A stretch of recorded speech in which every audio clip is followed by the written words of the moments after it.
What's going on, everyone? So in today's video, I'm going to talk about Konami and why I think they're trying to kill the secondary market of Yu-Gi-Oh!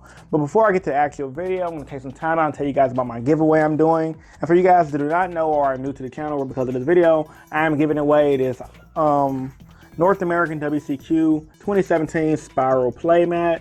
And all you guys have to do to get this playmat is be a subscriber on both my YouTube channels, like the video, and leave a comment in the comment section down below to be entered into the giveaway. And I'll be announcing the giveaway winner the first week of November. So with all that being said, guys, without further ado, let's begin.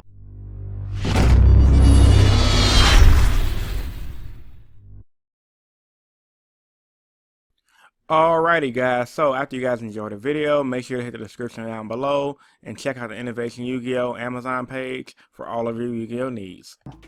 Alright guys, so let's start off by saying this is a theory a lot of people have been having for a while now, and I think with the announcement of Circuit Break and the rarity leaks, this is something confirmed. So let's get into it. Starting off by saying Konami and how I personally feel like they're trying to kill the secondary market. Starting back to Battle of Legends Life's Revenge, Konami pretty much tried to make up for the Pendulum Magician set that was supposed to be a structure deck. The structure deck was supposed to be a deck given out to everybody, well, not given out to everybody, rather, a deck that you can buy for 10 bucks, buy 3, like how you did Dark Magician, not Dark Magician, but how you did Masked Heroes and other decks like Fairies, and the list can go on. But instead they made it into a set, bumped with a lot of rarities, and forced players to buy it. And while rarities would either get, you still had to pretty much buy boxes. And Konami received a lot of backlash because of that. Everyone called them cold money. And people on the secondary market were selling their magician cards like crazy here and there. And eventually prices dropped. But then nowadays, or rather, if you want to take it a step further back in the past, Konami, to this year rather, Konami introduced this super rare in every pack, which killed the secondary market at first. Didn't obliterate it, but I hurt it a lot, simply just due to the fact that when you used to get super rares back in the day, a super rare could easily go for 10 to 15 to 20 bucks, ultra rare 40 to 50 bucks, secret rare 100, 60, 70 bucks, and that was completely understandable. Nowadays, supers are a dime a dozen, rares are pretty much a piss in a bucket, and the list can go on. So secondary market took a big damage when that was announced. And then Konami tried to screw us over again with the whole Pendulum Magician set. And then everyone got mad. Then they dropped the Battle of Legends Life's Revenge. They overprinted everything. And people were very happy around the National Season 2017. Everyone was pulling like Time Lord, everything they needed. No problem, no question asked. Now in TCG Circuit Break, a lot of cards that people expected to be secret rare, like Spyral Double Helix, Baguska, that hell of a card.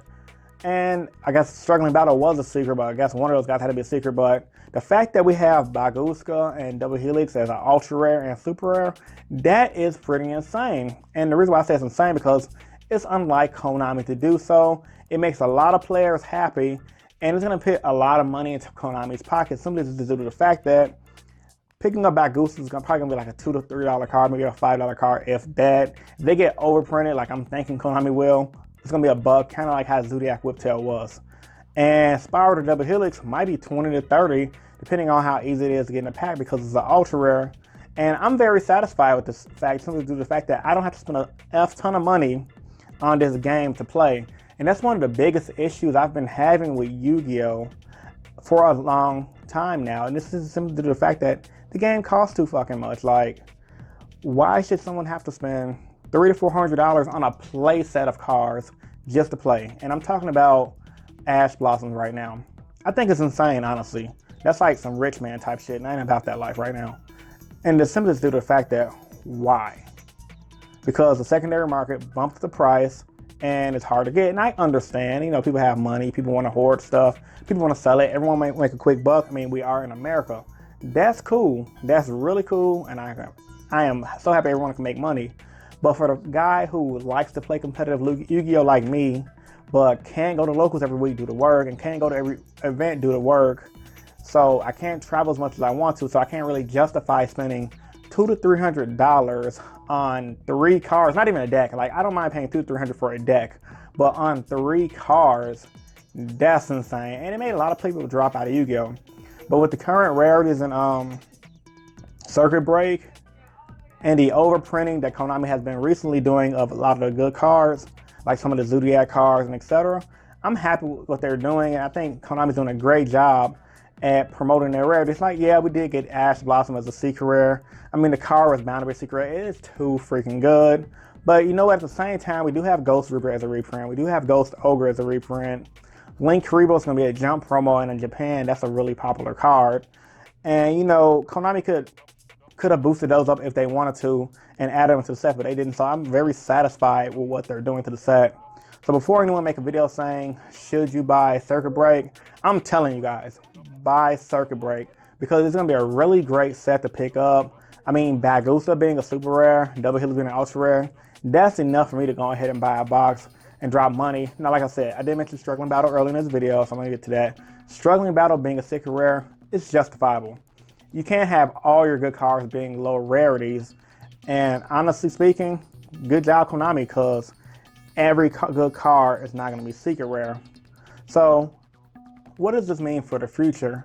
I mean, we can definitely see, I definitely see in the future Konami dropping more reprint sets and more popular cards from the OCG, low rarities, based on what they're doing to circuit breaks, just simply due to the fact that I think they don't like the secondary market. And the reason why is because Konami reps has stated, I believe I saw this on a John Moore video, some Konami reps stated he believed no card should go for no more than 20 bucks.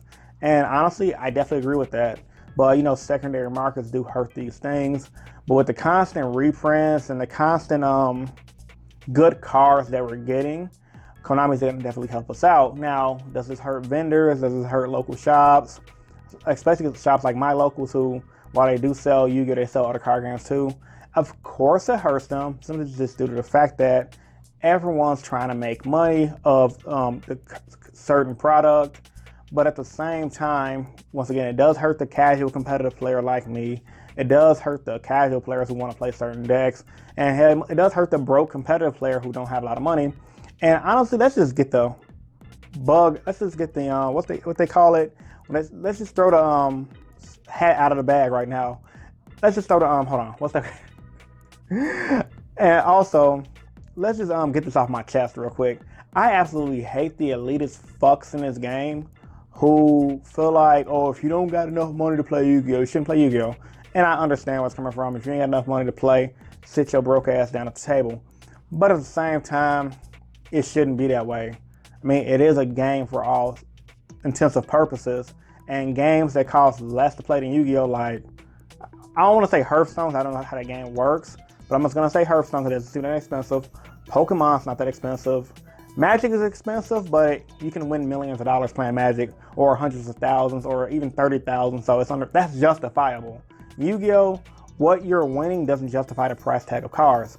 What, a YCS, they might give you a card to make $200 to $300, travel to the next YCS. I mean, it's just pretty much a glory shit show at that point, my personal opinion. But when it comes down to Yu-Gi-Oh, I feel like the way the game is played right now, I'm one of those people who, while I do not mind cards being a little expensive, I think playing $150 for one card is retarded. Unless you're just going to event after event after event. And even then, people who are playing $150 for tour guides, it's like, bruh, why? People who pay $85 for Ash Blossoms, $250 for the playset, unless you're rich or just got it like that, it's like, bruh, why? And then that ultimately turns the game into a money game where the people who got the money can just do better than everyone else because they can afford the good cards. And the people over here who are probably better players than these players can't play the game just as well as these players because they can't afford the good cards. And honestly, it shouldn't be that way. Everyone should be on an even playing field. And I'm one of the players who want Yu-Gi-Oh to be a game of wits and a game of skill versus a game of, oh, my wallet's bigger than yours, so therefore I can just beat you at the game. Because you can't afford Ash Blossom, but I can. That means I win. You can't afford Tour Guide. I can. That means I win. You couldn't afford Dark Arm when it was 500 and everybody was sucking that thing for Dark Arm. I win, you don't, because you got to play the budget version without the dark arm. I mean, it's just ridiculous, bro. But I don't know, man. What do you guys think about this? So post your thoughts and opinions about this video in the comment section down below.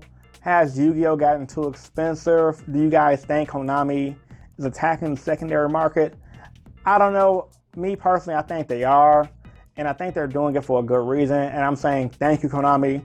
And I usually don't suck Konami off, but this time they're doing a good job. So with all that being said, man, Innovation Yu-Gi-Oh signing out.